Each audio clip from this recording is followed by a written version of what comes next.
Hallelujah. Isang napakagandang umaga sa bawat isa. Ang sarap pong pasalamatan ng Panginoon.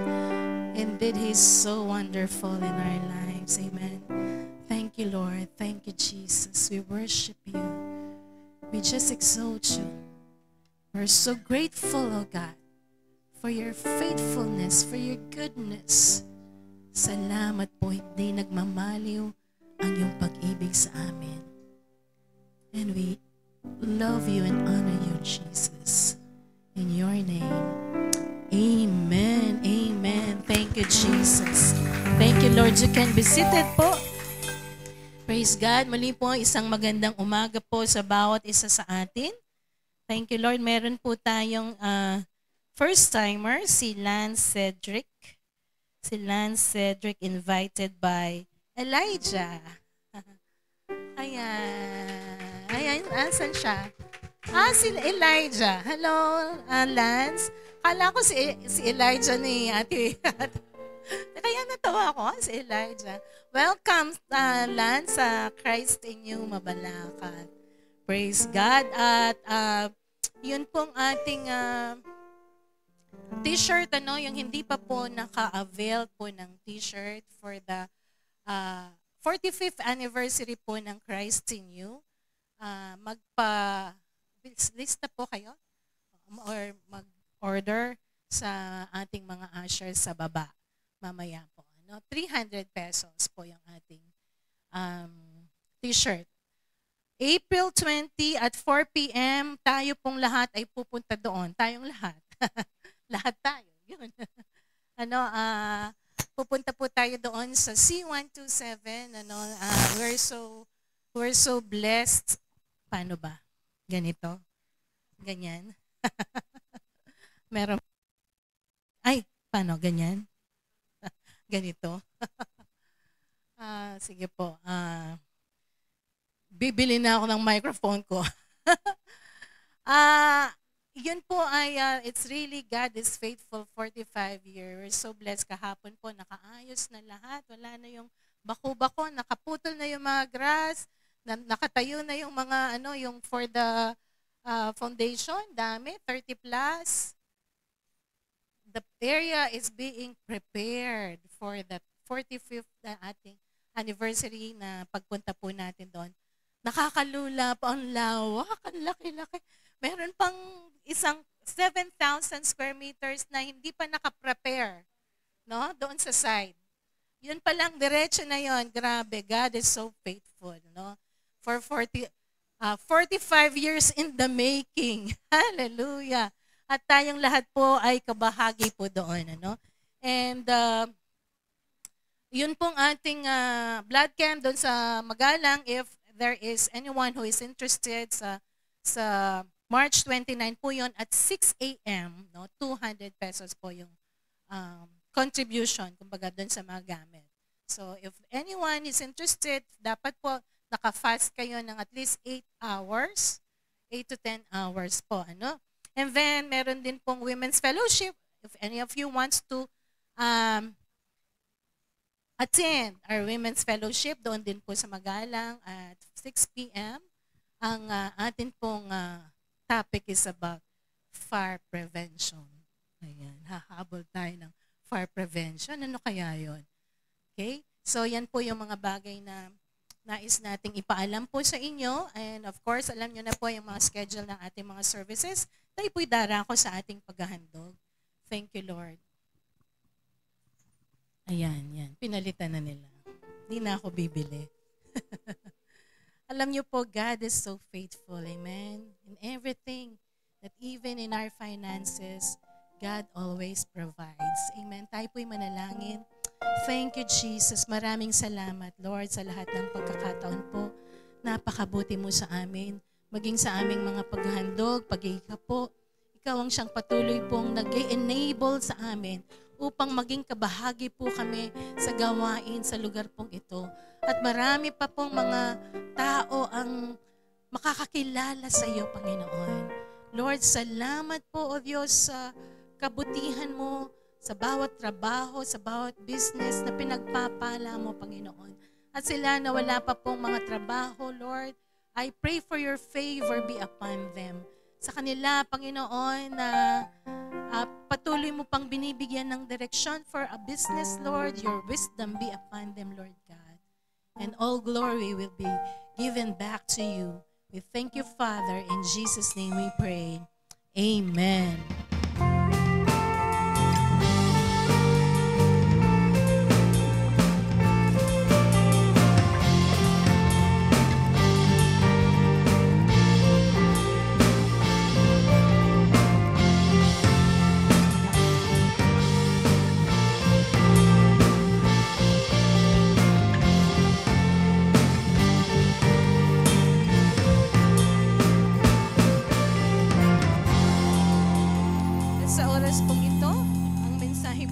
Panginoon ay aking dadalhin muli. Ako ulit, sapagkat si Bishop po ay January pa po nag-preach sa main church at 2 beses na po siyang nagpapalit doon sa ating mga council pastors dahil may mga nag-anniversary. So gustuhin man niya pong hindi pumunta, kailangan niya nang pumunta for another opportunity for God's message. But I believe it's the same word of God. Amen? Praise God. So, sinusundan lang po natin yung mensaheng ibinigay sa atin ng Panginoon this whole March. Okay? God is really fortifying, strengthening our faith. No? So, yung topic po natin for today is, of course, arise and build. Our faith work out. Okay? Narinig po natin yung salita po ng Diyos na patuloy pong ginigising, pinapatatag yung ating pananampalataya sa anumang sitwasyon ng buhay ay nakatayo tayo sa kabutihan, kapangyarihan, katunayan ng ating Diyos. Okay? So, faith work out. Praise God. Yung term na working out is commonly used phrase in the fitness community to describe engaging in physical exercise or training. Okay? So, hindi lang po naman nakafocus doon sa physical exercise, but that is a very good example in working out, no? Kasi pag nag-workout ka ng sarili mo, ng katawan mo, you are focusing on your muscles, yung sinasabi nilang core. Ako, meron po akong 1-pack na kailangang i-workout, no? Yung iba, 8-pack, 2-packs, 3-packs, ano mang gusto nilang i-achieve. Alam niyo po, this exercise is very important, hindi lang para maging maganda yung katawan mo. Muscles are needed to be firm. Sapagkat yung mga muscles po natin, yun yung nagsusupport ng ating bones at ng ating mga nerves. So kung yung muscle mo mahina, lalo na pag medyo nagkakaedad ka na, no? Lumiliit po kasi meron silang tinatawag na atrophy or natural atrophy. Pag hindi mo na-exercise yung katawan mo, liliit yung mga muscles mo. So, usually, no, pag umiidad na yung mga tuhod mo, itong balakang mo, and other parts of your body, ay parang naging humihina. Malaking factor ang muscle po dyan. Kaya nga kailangan yung kahit may edad na, ay walking po, no? Simpleng exercise lang. May makita kayo kahit nakaupo ka lang, at least nakakapag-firm ng muscle. So, bakit magandang example itong working out na to sa ating pag-usapan about our faith? Kasi nakafocus siya sa kung ano ang gusto niyang maging ma-develop, di ba? So, pag limbawa yung mga nag-gym, so alam nila kung ano yung area na kailangang mabigyan ng focus sa kanilang pag-exercise para maging strong, ano? But working out also pertains about planning, no? In our planning, developing or devising or drawing up, no? Sa pagpaplano in your family, sa businesses, wino-workout po lahat yan. No? Yung budget, wino-workout yan. Ano? Alam niyo po, pag bago ka lang na married at nagtatayo ka ng family, ayan, wino-workout mo yung budget mo dyan. Kasi magtatayo ka ng bahay mo or ng family mo, inaayos mo yan. No? Sinusulat mo at pinagpaplanuhan. So, tayo pong lahat na ipanganak po tayo sa katawang taglay po natin ngayon. Ano? Pinakain, kinalinga, tinuruan, nag-aral hanggang kaya na natin yung ating sarili. Diba? Sino po dito yung lumaki kang walang nagpalaki sa'yo? Ang ibig kong sabihin yung walang nag-alaga.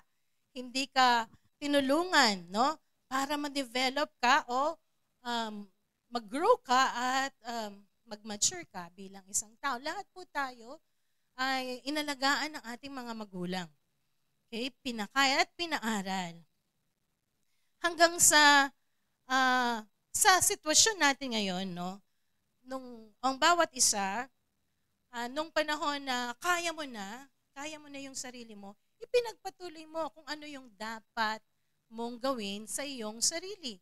In order to grow, to enhance yourself, you continued, pinagpatuloy mo kung ano yung mga importanteng gawin para tayo ay maging matalino, maging malusog, malakas yung ating katawan. Tama ba? Hindi na yung nanay mo, nung nag-enroll ka na ng elementary or ng high school, ng college, hindi na siya yung nakasubaybay pa sa'yo. Ikaw na yung gumagawa kasi nagiging mas responsible ka na follow niyo po. Ano? Nung bata ka, fina-follow niya lahat, chine-check niya lahat. Okay? Subalit, nung naging responsible ka na, ginawa mo na yon sa iyong sarili. So, as an adult, we need to eat healthy food. Diba? Healthy food. We need to exercise. Di ba tama naman yung healthy food? Tama naman. Tama ba? Tama po ba? Ba't walang nakakasagot? Kasi yung gusto mo kainin parang hindi healthy no? Yung mag-exercise, tama. Sino yung merong regular exercise? Hindi na ako magpapatas ng kamay. We need enough sleep. Tama naman yung 8 hours, 6 hours, or 7 hours. O sige, 5 hours sleep. Tama naman, di ba? Tama po ba? O sige, wag na kayo. So, we need fresh air. No? Hindi lang palagi tayong nakakulong sa naka-aircon. Mas maganda. O ilang araw nang malamig yung panahon. Ano? So, hindi po kami nag-aircon the other day, kahapon, kasi ang presko. So we need fresh air. Kahit na minsan, kahit mainit, pumupunta pa rin tayo sa lugar na mahangin, maraming halaman, para makakuha tayo ng enough oxygen. Okay? So itong mga bagay na ito na ituro po sa atin, napaka-importante. Tama ba? Importante yung right diet. Kahit na kulang yung pera mong pambili ng iba, pero may bibili ka pa rin. Yung talbos ng kamote, pag uso yung mangga yan, di ba? Yung Indian mango, di ba? Saging. Yung mga bagay na yan ay napakagandang kasama ng ating diet. Meron tayong fruit, meron tayong gulay. Kahit hindi na broccoli, di ba? You can eat healthy. Amen? So, kasi bakit? Why do we need healthy food? Why do we need to exercise? Why do we need to sleep at least 6 hours a day? 5 hours a day? O sige, basta ideal po kasi 8 hours eh. Pero sa edad po namin, di pa naman ako ganun katanda. 2-3 oras nagigising ako. So Lord, I need to sleep more. Kasi di ba replenishment po yung pag-sleep. Even yung fresh air, kailangan natin yan.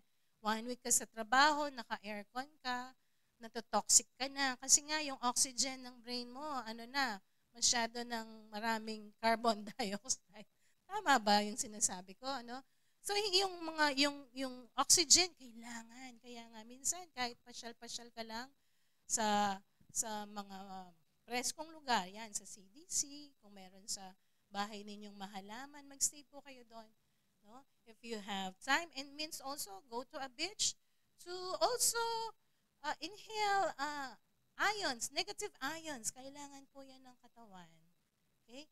Itong sinasabi ko ito ay nagpapalakas ng ating katawan, nagpapalakas ng ating immune. Alam niyo po, 2 days, 3 days ago, nilagnat ako, sinipon ako, konti lang, no? Gusto kong mag-preach ngayon na healthy. I'm healthy kahit na merong konting sipon, ano? Dala po yan ng panahon, no? Kaya nga, pag hindi mo pinapalakas, yung katawan mo, madali kang maapektuhan ng mga virus. Diba? Merong mga cold virus po ngayon, no? So, we really have to take care of ourselves. So, sabi ko, ba't nagkasipon ako? Ano bang kulang? Diba? So, pag nagkakasakit ka, at least somehow, ma-determine mo, ano bang kulang sa akin? Kulang ako ng tulog? Kulang ako ng pahinga? Yan, kasama pala doon, rest. No? Yung inhaling the fresh air and something just like you're resting na. Okay? So, na-determine mo kung ano, what's wrong with you. Kaya nga, pag nagpunta ka sa doctor, magko-confirm yung doctor, ilang oras ka ba natutulog? Yung mga doktor ngayon, tinatanong yan eh. Ilang oras ka ba natutulog? Yan. Kasi usong-uso ngayon yung konting tulog. No? Pausuhin po natin yung saktong tulog. Okay ba yon? Pausuhin natin. Ngayon, kung gabi naman ang trabaho mo, sikapin mong matulog ka sa umaga. At sikapin mo sana maging normal na ang routine ng iyong buhay para mas healthy. Okay. So we need to work out on our diet and exercises. Some people do workout exercises to develop muscles. So, nabanggit ko na to kanina. Bakit ito yung aking introduction, no? Sapagkat just like our body, physical body na inaalagaan, no? Nung tayo na born again, no? Ninalagaan po tayo ng salita ng Diyos kung sino yung nagtuturo, kung sino yung care group leaders natin, kung sino yung naging leader natin. Tinuruan po tayo, nagpatuloy po tayo sa ating pananampalataya sapagkat tayo po ay nag-guide. Okay? At nababasa natin yung mga bagay na dapat natin gawin upang mapanatili natin yung ating espiritualidad, yung ating relasyon sa ating Panginoon na malakas at malusog. Okay? Ang babasahin po natin ngayon ay dong sa Philippians chapter 2 verse 12 to 16, no? Sa NLT. Okay? Ang sabi po ng Philippians chapter 2 verse 12 to 16, Dear friends, you always followed my instructions when I was with you. And now that I am away, it is even more important. Work hard to show the results of your salvation, obeying God with deep reverence and fear, for God is working in you, giving you the desire and the power to do what pleases Him. Verse 14, do everything without complaining and arguing so that no one can criticize you. Live clean, innocent lives as children of God, shining like bright lights in a world full of crooked and perverse people. Hold firmly to the word of life. Then, on the day of Christ's return, I will be proud that I did not run the race in vain and that my work was not useless. Tayo po'y manalangin. Salamat, Panginoon, sa isa pang pagtuturo mo sa amin upang makapagpatuloy po kami ng may katatagan sa aming pananampalataya. And we level up, Panginoon, doon sa area na nais mong pagdalhan sa amin. Holy Spirit, be with us. Let your presence continuously prepare us as we receive the power of your word and deliver all wrong mindsets, Lord. Lahat ng bagay na mali sa amin, Panginoon, ay mapalaya po kami at matuwid po kami, O Diyos. We honor you and we glorify you in this place. In Jesus' name we pray. Amen. Amen. Okay. So babasahin ko pala yung New King James atin. No? Pakilagay doon sa New King James kasi nandun yung ating word, no? Yung title. Therefore, my beloved, as you have always obeyed, not as in my presence only, but now much more in my absence, work out your own salvation with fear and trembling, for it is God who works in you but to will and to do His good pleasure. Doon lang po yun. Babasahin ko po ulit sa Tagalog para mas maliwanag. Kaya nga, mga minamahal, tulad ng inyong buong pusong pagsunod noong ako'y kasama pa ninyo, lalo na kayong maging masunurin, ngayong ako'y malayo sa inyo. Pagsumikapan ninyong maging ganap ang inyong kaligtasan ng may lubusang paggalang at pag-ibig sa Diyos, sapagkat ang Diyos ay kumikilos sa inyo upang inyong naisin at isagawa ang kanyang kalooban. Gawin ninyo ang lahat ng bagay ng walang pagtutol at pagtatalo upang kayo'y maging mga ulirang anak ng Diyos, matuwid at walang kapintasan sa gitna ng mga taong mapanlinlang at mga masasama. Sa gayon, magsisilbi kayong ilaw sa kanila tulad ng bituing nagniningning sa kalangitan habang ibinabalita ninyo sa kanila ang mensahe na nagbibigay buhay. Sa gayon, sa araw ng pagdating ni Kristo ay may pagmamalaki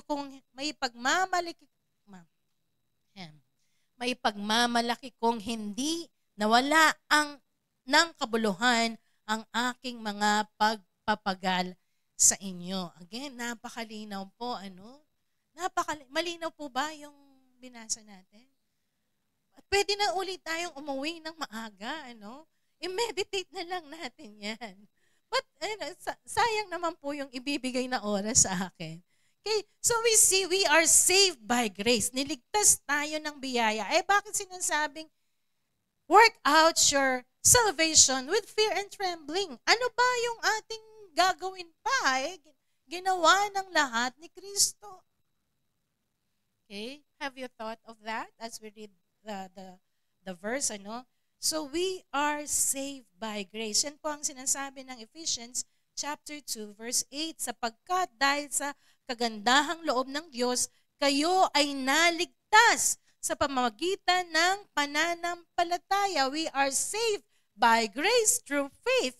At ang kaligtasang ito'y kaloob. Even that is a gift from God, ng Diyos, na hindi sa pamagitan ng inyong sarili. Ang sabi nga, hindi sa pamagitan ng ating sarili, lest any man should boast. Sapagkat kung maliligtas tayo sa ating mga sarili, kasi mabait ka, kasi relihiyoso ka, kasi mapagmahal ka, lahat nasa iyo na, kaya kaligtas. No. Sabi ng salita ng Diyos, hanggang sa verse 9, lest any man should boast. So, kung ang kaligtasan natin, nakabase lang sa atin, whether you like it or not, magmamalaki ka. Kaya ako nandito kasi syempre, deserve. Naririnig ba natin yan, Pag halimbawa, binigyan ka ng parangal, deserve. Anong ibig sabihin niya? You are boasting about because you deserve. You have done something. May ginawa ka Deserve ko. Naglinis ako. Magandang bahay. Maayos, mabangong bahay. At pinupuri ako. Deserve. Iba sa kaligtasan. Amen po? Walang sukat tayong mga effort para iligtas tayo ng Panginoon. All we have to do is to receive the gift. It is the gift. Amen? Ang bahagi natin ay manampalataya po tayo at tayo tatanggap. John chapter 3 verse 16, John chapter 3 verse 3, John chapter 1 verse 12.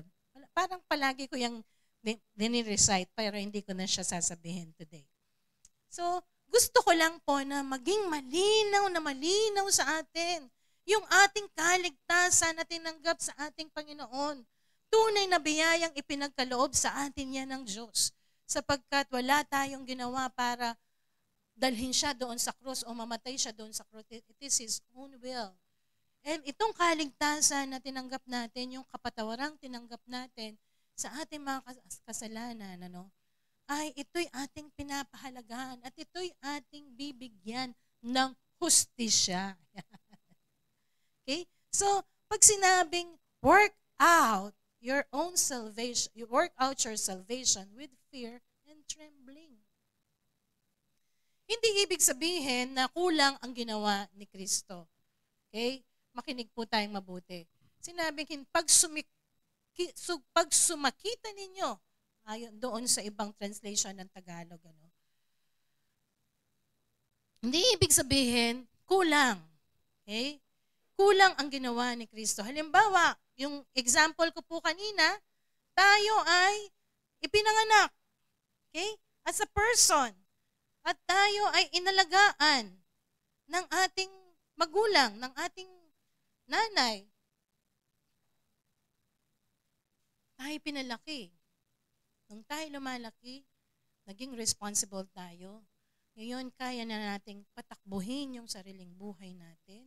At yung pagpapalaki sa atin ng ating mga magulang, ay lumalabas sa ugali natin ngayon. Lumalabas sa kung paano natin i-manage ang ating sarili ngayon. Yung ating kaligtasan, gawa po ng Panginoon yan. Subalit yung bunga, yung makikita na ikaw ay tunay, meron pong bunga yan eh. Siguradong may bunga. Pag ikaw na born again, tinanggap mo si Jesus as your Lord and Savior sapagkat alam mo, you need Jesus. You need Him in your life. Walang ibang makapagliligtas sa iyo. And then, we are sinners. Lahat po tayo, all have sinned and fall short from the glory of God. Kaya nga, kailangan natin siya.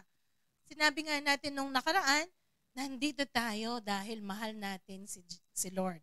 Hindi dahil may kailangan tayo sa Kanya. Kailangan natin siya kasi mahal natin siya.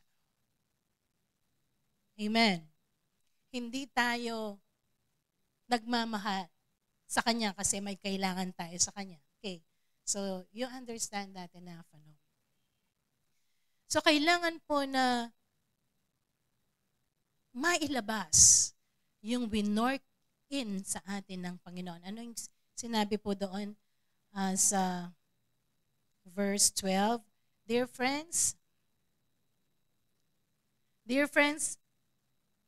you always followed my etc. And now that I am away, it is more important to work hard to show the results of your salvation, obeying God in deep reverence and fear, for God is working in you. Okay? Tayo'y mag-work out while God is working in us. Okay? Ang Diyos ay ginagawa sa ating kalooban. May inaayos sa ating kalooban. He's working out His will in our lives.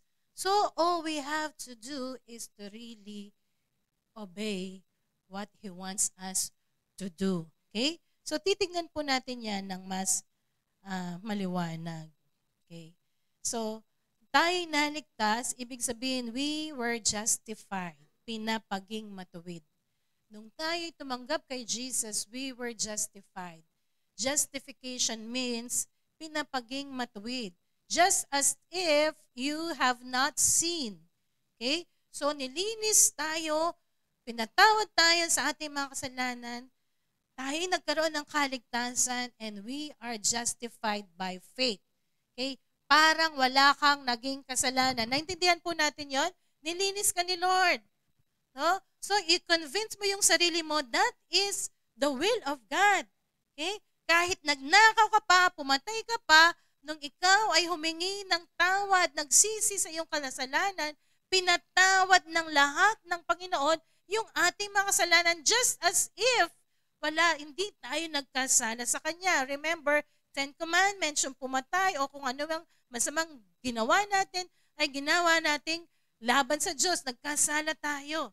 But of course, kung ikaw ay pumatay ng tao, kaya kang patawarin ng Diyos. But, sa gobyerno po natin, ikukulong ka pa rin. Tama po? Naintindihan po natin yon. Huwag mong sasabihin sa judge, pinatawad na ako ni Jesus, palayain niyo ako. But we just know our soul, our spirit is accepted in the beloved. Katanggap-tanggap ka sa harap ng Panginoon. Amen? Yun yung pagiging pinapaging matuwid ng Panginoon. Tayo'y pinawalang sala. Okay? Subalit hindi po natatapos doon. Bakit naman fear and trembling? Work out your salvation with fear and trembling. Yung dapat ba? Ay Lord, dapat gawin ko to. Fear here means respect and reverence. Diba? Yung mga anak natin, pag sinabing, yung mga anak ko, may takot sa akin yan. Hindi yung takot, ay, nandiyan na yung nanay. Parang multo silang natatakot. Kasi, somehow, may takot kasi, they have the respect sa sinabi mong anak, wag mo itong gagawin, hindi ito tama. Okay? Hindi tamang gawin mo. Unfortunately, tayong mga magulang, nakapag-display lang tayo ng maling mga, sorry po, no, sa aking mga kapwa magulang. We're not perfect parents, no? But somehow, minsan nakapaglagay tayo ng maling takot sa kaisipan ng ating mga anak. Okay? Pag ginawa mo yan, magagalit ako sa'yo. Di kita pakakainin. Ha? Grounded! Grounded! Ha? So, pag ginawa ng anak mo yon, no? Na-imagine na yung mukha. Takot talaga. Takot ako. Hindi takot dahil out of reverence. But somehow, there is also in the hearts of every child yung nalulungkot ka kasi alam ko yung ginawa ko, malulungkot yung magulang ko, ayaw niya yon. And that is respect. Amen? That is respect. Sa Panginoon po, it's respect and reverence. Paggalang. Ayaw mong gumawa ng ganitong bagay kasi you revere Him. Alam mo, ito'y hindi tama. Yung ikaw ay magsinungaling sa lahat ng pagkakataon.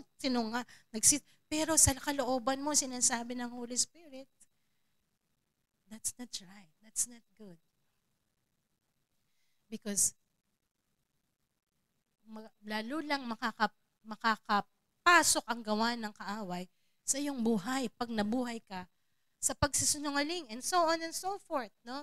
So, with fear and, sorry po, napaliguan ko yung microphone. With fear and trembling, yung trembling naman po, it is our dependence upon Him. Yung ating pagdepende sa ating Panginoon. It is dependence and reliance on God. Amen? So, yun yung ibig sabihin ng fear and trembling. You respect Him, you revere Him, and you depend on Him. You rely on Him. You just can't help na i-acknowledge mo ang Diyos sa buhay mo, sa lahat ng iyong ginagawa, at gawin mo kung ano yung nais niya because you depend on Him. Sapagkat totoo naman po, whenever we totally, solely depended upon ourselves, nagkakagulo lang yung ating buhay. Tama ba? Pag sa sarili lang nating kaisipan tayo na buhay on our own decisions, everything, hindi natin na isasubmit. Malamang at madalas tayong mabuhay sa pagkakamali. So, ganun po ang nais ipahatid nung sinasabing work out our salvation with fear and trembling. Okay? Ligtas ka na, subalit may papakita kung gaano ka talaga. May papakita yung bunga ng pagiging ligtas natin. May bunga. Kaya nga, pag sinasabi mong born again ka, pero wala pa rin nagbubunga, parang wala ka mang conviction, wala kang anything na nararamdaman, hindi ka naging masaya, pareho lang. Nung pumasok ka, nag-pray ka naman, pero nung lumabas ka, pareho rin, wala naman. baka talagang hindi pa buo sa iyong kalooban yung pagtanggap at pagkilala sa Panginoon as our Lord and Savior. Naintindihan po natin. Alam niyo po, I'm carefully discussing this every time so that we will not fall doon sa kaisipan, yung deception, tawag doon. Minsan merong self-deceived people. Self-deceived people. Hindi ibig sabihin pumasok ka sa loob ng church, born again church, born again ka na. Hindi po ganun. Sa common example nga, hindi ibig sabihin pumasok ka sa garahe, paglabas mo, kotse ka. Di ba? Hindi po ganun. Hindi ibig sabihin talagang nakinig ka, na-touch ka, na born again ka na. Napakahalaga na meron kang malalim na pangunawa sa iyong kalagayan sa Diyos. Ikaw ay makasalanan, subalit ang Diyos na banal, nais kanyang iligtas at patawarin sa iyong kasalanan. Okay? So, yun yung titignan pa po natin. So,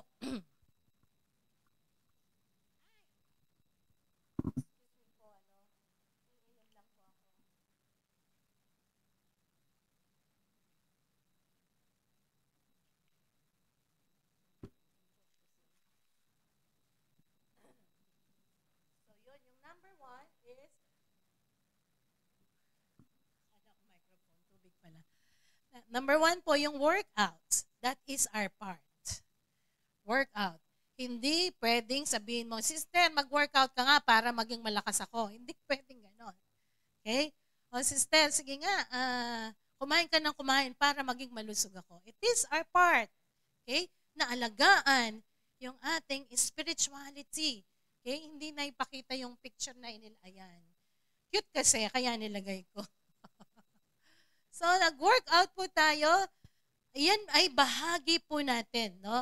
Na sinasabi ni Pablo, you work out on your relationship, you work out on your relationship with the Lord, with your brethren, you work out your daily devotion, no?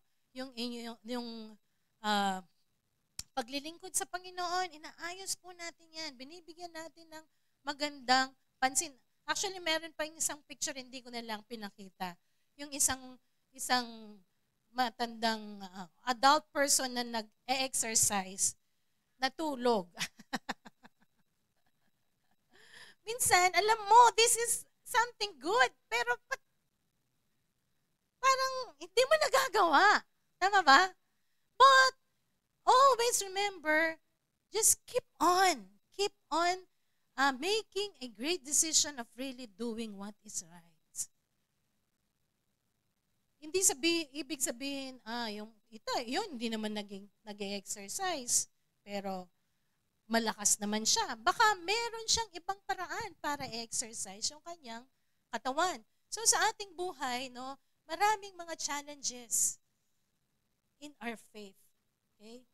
Yung ating spirituality, yung ating relationship, yung ating paglilingkod. Napakahalaga na ginagawa po natin kung ano yung dapat. Pangalawa, work in. Sabi nga, God work in us. He works in us. Doon sa verse 13, ang sabi po doon, okay, work hard to show the results of your salvation with deep reverence and fear, for God is working in you, giving you the desire and the power to do what pleases Him. So, habang ikaw ay nagdesisyon talagang sumunod kay Lord, si Lord is working in us to give us that desire. Yung meron ka lang nakatiting na desire, wino-work out ng Diyos yun sa kalooban mo upang magawa mo kung ano yung nakakalugod sa Kanya. Yan po ang sinasabi ng salita ng Diyos. Giving you the desire and the power to do what pleases Him. Hallelujah. Praise God. Ibig sabihin, decision pa lang sa iyong isip, gagawa na. Bibigyan ka ng kapangyarihan, kakayahan ng Panginoon upang magawa mo kung ano yung nakakalugod sa Kanya. So you see, it's really full of His grace and mercy towards us. All we have to do is to really desire and to choose to do what pleases God. Amen? So, yun po yung mga ginagawa ng Lord sa atin. He sanctifies us. Yung una, He justifies us nung tayo ay tumanggap sa ating Panginoon as Lord and Savior, and then we decide to really continue on living for Him. That is what we call sanctification. He sanctifies us. Yung pinapaging dalisay tayo ng Diyos. Nung na-born again tayo, hindi kaagad, wala na lahat yung mga maling isip, maling motibo, salita, okay, maling gawi. Subalit as we go along, tinutuwid, inaayos tayo, pinapaging dalisay tayo ng Panginoon. He is working in us, giving us His power to do what pleases Him. Grabe, ang bait ng Diyos. Amen? Tutulungan ka niya. Hindi ka niya talaga iiwanang nag-iisa doon sa iyong journey in your faith. Following Jesus isn't simply a moment in time decision. It's actually a series of moments and decisions that add up to our journey of transformation. In the moment of your initial decision to follow Jesus, God declares you to be blameless and righteous in His sight. He gives you a new status and position as a child of God. The theological word for this is justification. The rest of the journey is the process by which we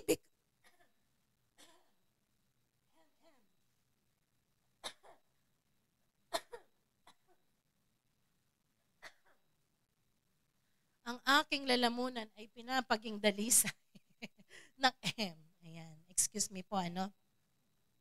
The theological word for this is justification. The rest of the journey is the process by which we become practically what God has already declared us to be positionally. This is called sanctification. God is committed to this process in your life. He is working in you to will and to act in order to fulfill His good pleasure. But it is not something He does without our participation. Amen? Okay? Kinuha ko lang po yung phrase na yan, but I had already explained it to you. Ano? So, ito'y gawa pa rin po ng Diyos sa atin. Merong 4 na tool na ginagamit ang Diyos sa atin in order for Him to work in us. Yung paggawa niya sa atin to sanctify us.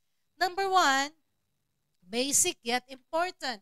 Unang ginagamit ng Diyos upang ma-sanctify po tayo, upang maging dalisay po tayo, ay ang Kanyang salita, the Bible, the Word of God. Okay? Ang sabi po doon sa 1 Thessalonians chapter 2 verse 13, kaya nga palagi kaming nagpapasalamat sa Diyos sapagkat nang ipangaral namin sa inyo ang Kanyang balita, ang salita, hindi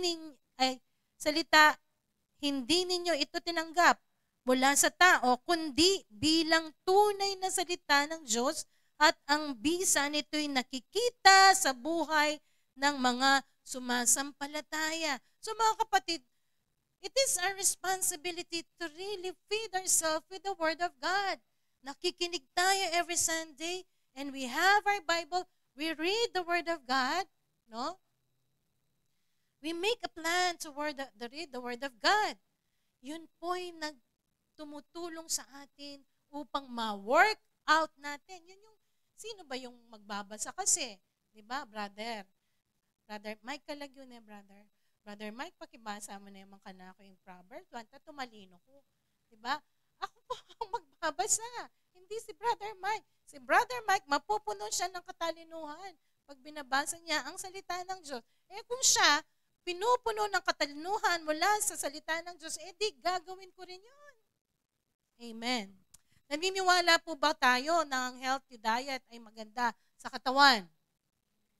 Naniniwala po ba kayo na ang pagbabasa ng Biblia ay maganda sa ating spiritual na buhay? Amen. So we now decide, it's our responsibility. Amen? Nakunan mo yung Bible mo. No? Matagal na rin naman akong Sige, Lord, I commit. Alam niyo po, kaya nga merong mga tao na matagal na sa pananambahan, subalit nananatili pa rin doon sa mas mababang pananampalataya. It's because they are not being responsible to feed their spiritual life with the Word of God. Na yung ating mga sarili, alam niyo po, mas madali na lang somehow ngayon. Sino dito yung may mga earphones, earpods, or ano? Sinong meron? Pwede pong itaas ng kamay ninyo kung meron kayo. Ayan. Pwedeng mataas po. Ayan, di ba? Alam mo, kung may ginagawa ka, nagko-compute ka, ilagay mo lang yan. Mag-play ka ng audio Bible o kaya ng preaching, pinapakinggan mo, grabe, para ka nasa conference. Mag-aapoy ka. Amen po. So, ang daming paraan. Kung malabo na yung mata, merong audio Bible. Humingi ka ng tulong. Ask help. Para at least everyday naririnig, nababasa mo yung salita ng Diyos. Or ask somebody. Kung wala kang earphones, wala naman akong pabili ng earphones, wala naman akong cellphone. Okay? May Bible tayo dyan. Meron po tayong pinamimigay na Bible, no? Ask somebody. Yung apo mo na tinuturuan mong magbasa dati, yan. Anak, basahin mo nga ito. Yan. Siya na lang ang audio Bible mo. Diba? The Word of God really strengthens us. The Word of God gives us instruction. Palagi ko pong binabanggit sa inyo yung Book of Proverbs. Napakaganda ng Book of Proverbs. So, if you plan to really have that regular reading or devotion, mag-start ka, magplano ka, saan ka mag-start? Pwedeng sa gospel. Basta everyday, mayroong one chapter of Book of Proverbs. 31 po yan. Okay? Psalm, Proverbs. Kung gusto mong mag-start magbasa, yung Psalm, punong-puno po yan ng puso ng pagmamahal sa Diyos at pagsunod sa Diyos. Philippians, di ba? Yan, palagi ko namang sinasabi na kung mahilig ka sa nobela, basahin mo ang Bible. Okay? So, a great tool for us to really experience the sanctification of God, paglilinis. Sapagkat ang salita ng Diyos ay itinuring sa sa tubig na naghuhugas ng ating kaisipan. Okay? Imaginein mo ito. Ito nakita ko kay Pastor Vlad. Shabchuk. Pastor Vlad na mo. No? Yung nilagyan niya ng Coke, yung isang baso, tapos meron siyang pitchen. Sabi niya, it's about yung transformation, no?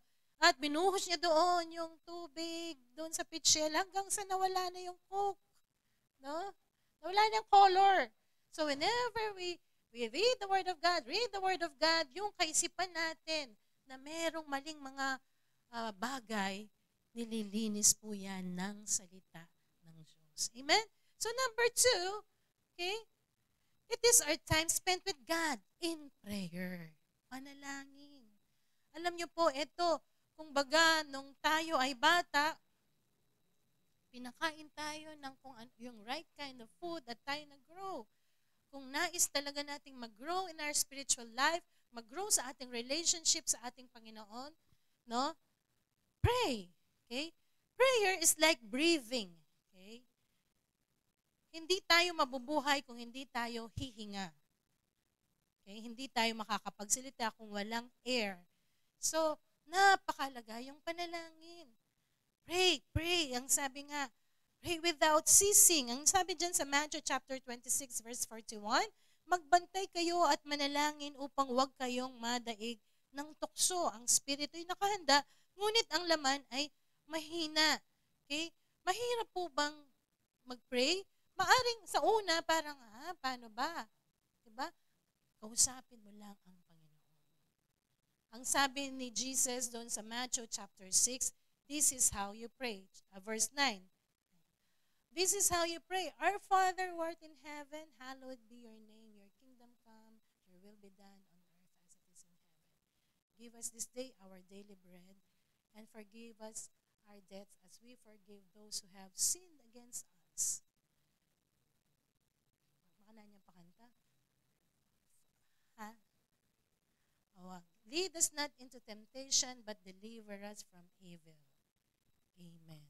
Okay? Ito ay pagsambit ng iyong nararamdaman at doon sa pattern na pagdulog sa Diyos, ng pagpapalinis sa Diyos, pagpapasalamat sa Diyos, at paghingi sa Diyos ng mga bagay na kinakailangan natin. At ganon in turn ay humihingi ng proteksyon ng Diyos sa ating buhay. Amen? So, anong nanumpan? Lord, I need you today, Lord. Kasi naiinis ako. O kaya, Lord, I need you today. Kasi sobrang blessed na blessed po ako. Ayoko pong gumawa ng mga desisyong out of my impulse. Ayokong gumawa ng mga desisyong hindi ayon sa kalooban mo. Lord, diba? Lord, whatever you need, just bring it to the Lord. Just pray to the Lord in Jesus' name. Amen? Kausapin mo ang Ama. Kausapin mo. Lahat tayo, kinakausap natin ng Panginoon. Tama ba? And then we are praying hanggang sa mag-grow yung ating prayer life. Maglagay tayo ng oras na we're alone with God. Pagising natin sa umaga, you pray. Alam niyo po yan. Just do it. Just do it. Amen? Alam mo yan kung paano mag-pray. 15 minutes, 10 minutes, 30 minutes. Basta you're alone with God. Asking Him to help you. The Holy Spirit will help us. Amen? Isang tool ng Diyos para lalo tayong dumalisay sa harap ng Diyos. Alam niyo po ba, hindi natin mabibigyan ng pahalaga yung isang bagay na parang hindi ganon kahalaga sa atin. Tama ba yung sinabi ko? Parang pareho lang. Hindi natin mabibigyan ng halaga yung isang bagay kung hindi natin didesisyonin na ito ay mahalagang bagay para sa atin. We love doing it because I love God. Amen? Success will really be nothing. Wala ang success kung hindi mo kasama ang Diyos. Parang sort of kind na mababaw na achievement lang sa buhay. Pangatlo, okay? Trials and suffering. Trials and suffering. Bahagi po yan ng Diyos, ng tool ng Panginoon para lalo tayong dumalisay. Diba? Doon sa James chapter 1 verse 2 and 3, Dear brothers and sisters, when troubles of any kind come your way, consider it an opportunity for great joy. For you know that when your faith is tested, your endurance has a chance to grow. Diba? Just like, sabi nga, yung ginto na pinapadaan sa apoy, pinapadalisay upang maging puro. Ganon din yung ating pananampalataya, yung ating relationship sa Diyos. Nasusubok. Different kinds of pagsubok. Sabi nga ni Ate Say kanina, yung ating kinanta, no? Ano man yung sitwasyon at pinagdadaanan, magpupuri ka pa rin sa Diyos. Doon napapatunayan na totoo nga ang iyong pananampalataya pag dumaan ka ng pagsubok. Padadaanin ka ng Diyos sa pagsubok. Magko-continue pa ba ako? Dito, nainit na ako sa mga tanga dito. Kung totoo yung pananampalataya, walang dahilan para hindi ka magpatuloy. Amen? Kahit anong pagsubok ang nararanasan natin, kahit kontrahin tayo ng madlang people, dahil alam mo, totoo ang Diyos na pinananampalatayan mo, siya ang Diyos na lumikha ng langit at lupa. You will never give up. Amen?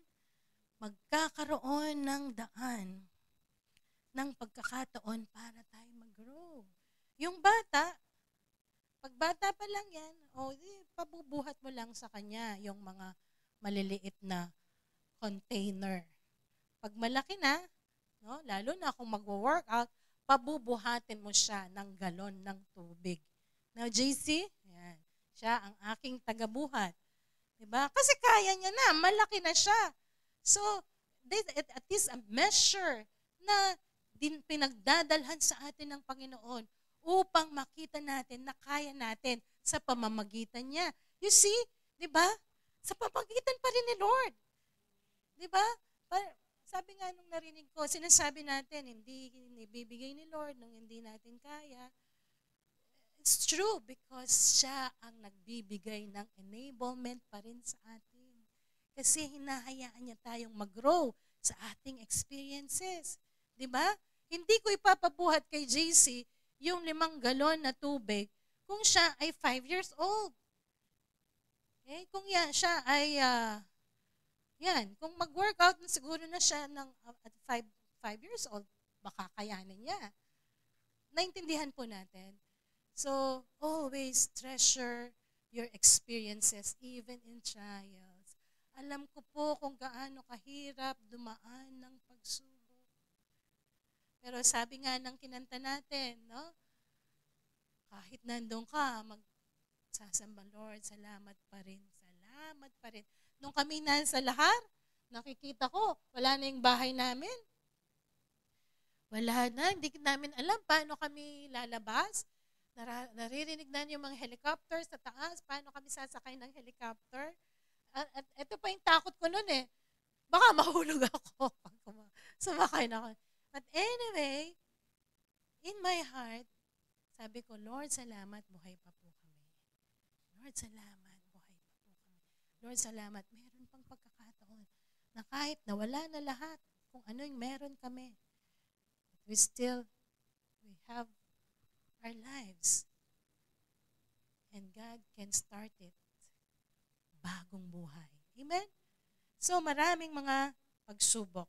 Sino po ang may pagsubok dito? Magsabi ng amen. Amen. Minsan ang pagsubok mo, sarili mo. Diba? Ang hirap nun. Pero kayanin mo yan, kapatid, hanggang maka-breakthrough tayo. And lastly, ginagamit na tool ng Diyos para tayo ay ma-sanctify is the family of God, our fellowship one another. Fellowship with one another. Okay? Hebrews chapter 10 verse 25 says, huwag nating kaliligtaan ang pagdalo ng ating mga pagtitipon, gaya ng ginagawa ng ilan. Sa halip, palakasin natin ang loob ng isa't isa, lalo na ngayong nakikita nating malapit na ang araw ng Panginoon. Our fellowship with one another. Diba? We encourage one another.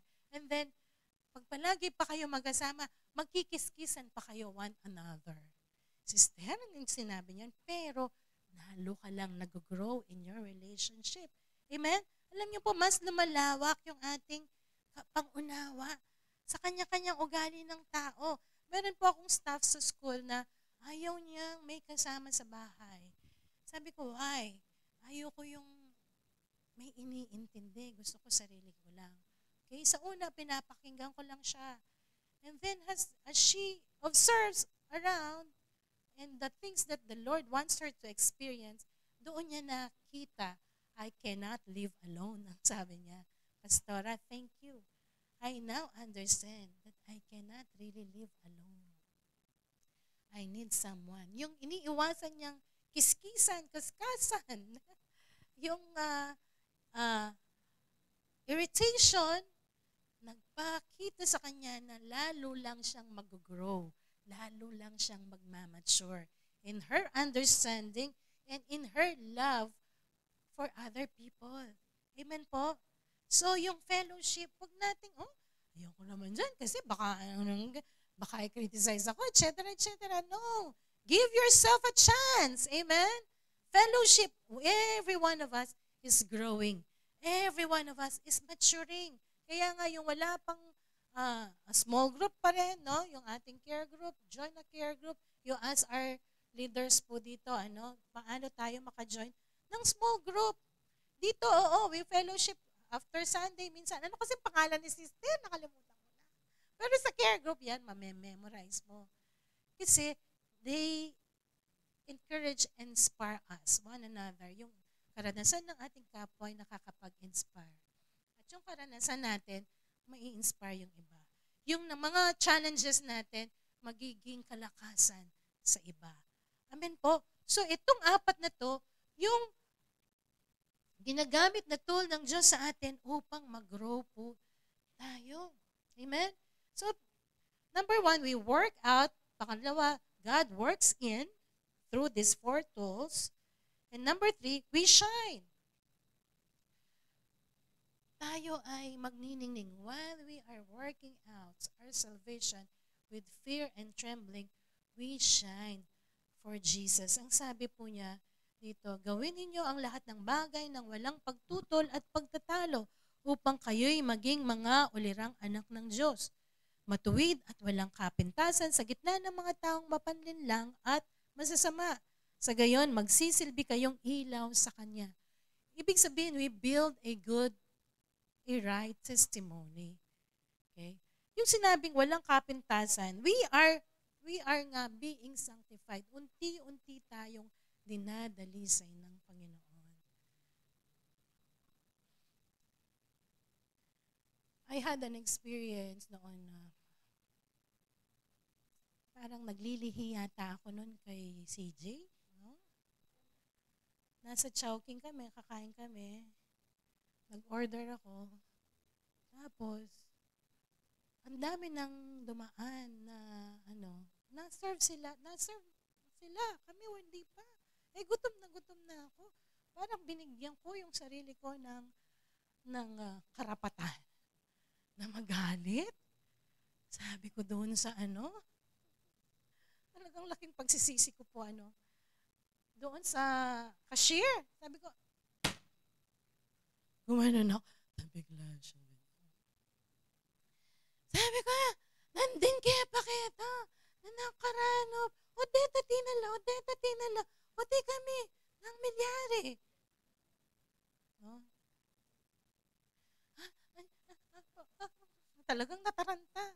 Tapos, talagang parang sinulak ko po daya. Siguro mitas ko po presyon Umupo po ako. Tapos sabi ni Tatang, minano ka. Rugupig. Ay mga kasorala. Pero alam niyo po, pinagsisihan ko yun. Bilang isang mananampalataya, bilang anak ng Diyos, pamangan mo pa lang, kakapala ka rin. Nagpasubok po ako.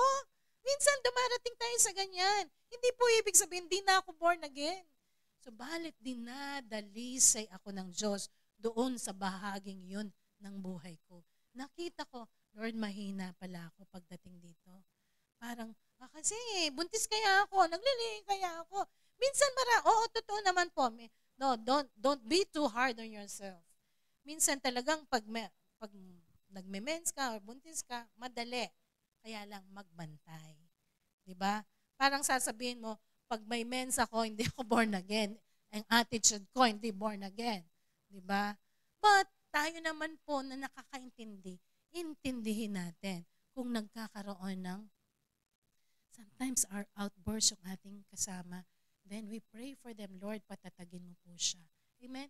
It's not time for condemnation or for judgment.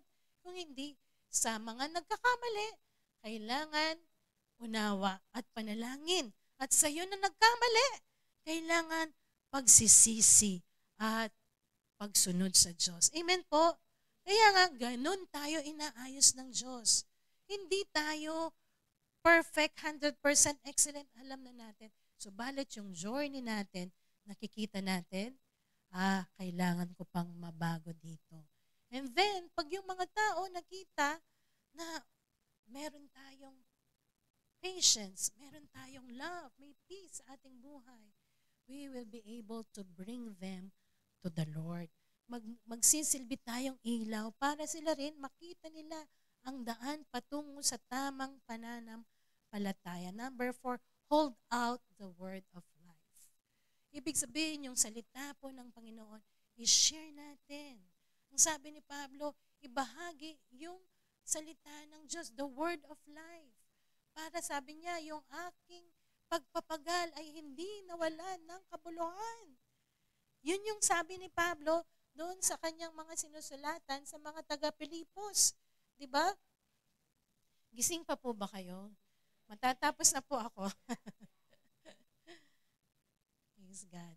Ang sabi po, habang ibinabalita nyo sa kanila ang mensahe na nagbibigay buhay. Sa gayon, sa araw ng pagdating ni Kristo ay may pagmamalaki kong hindi nawalan ng kabuluhan ang aking mga pagpapagal sa inyo. Kagaya ng isang magulang, pinalaki niya yung kanyang mga anak at dumating yung panahon, siya ay nag-graduate, nakapagtrabaho ng maayos, hindi nasayang yung pagtitiis, pagpapagal ng magulang sa anak sapagkat naging tama ang direksyon ng buhay. Amen? Kaya nga, let us start working out for our salvation. Amen? Thank you, Jesus. Tayo pong lahat ay tumayo. We need to work out on what God is working in us and shine as His followers and tell people about His living word that brought salvation and change in us. Thank you, Lord. Ano ba yung mga sitwasyon natin na we don't work out ni Lord? Are we still working out on our time with God? Word life? Pagbabasa ng Bible? Nahihirapan ba tayo? There are many ways that we can feed ourselves with the Word of God. Habang may ginagawa ka, you can listen.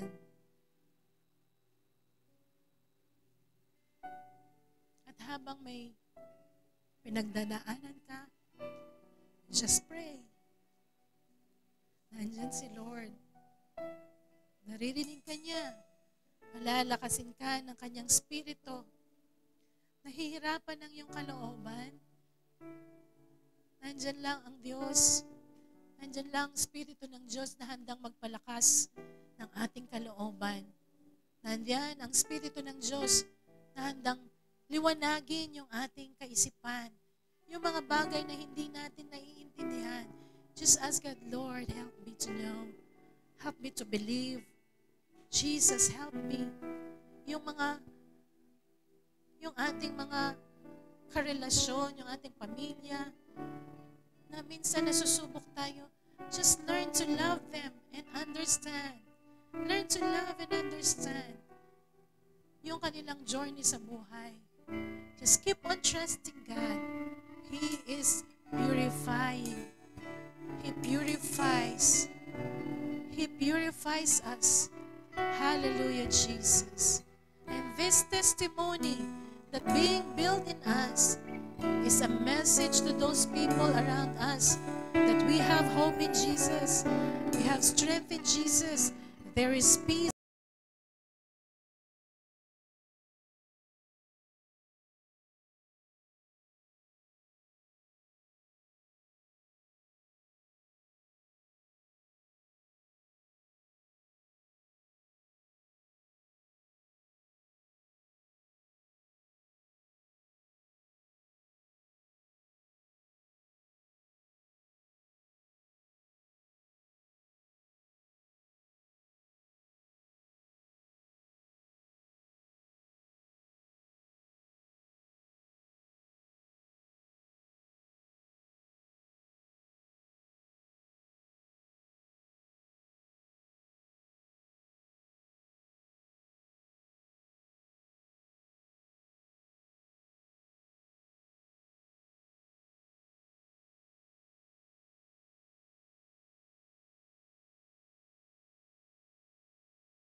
For we know when we desire to do your will, you work in us, Lord. Binibigyan mo kami ng iyong kapangyarihan. Ang iyong Santong Espiritu ang gagawa sa amin upang magawa po namin yung nakapagbibigay kaluguran sa iyo. Thank you, Lord. Thank you, Jesus. Just raise your hands to the Lord. Hallelujah. Thank you, Jesus.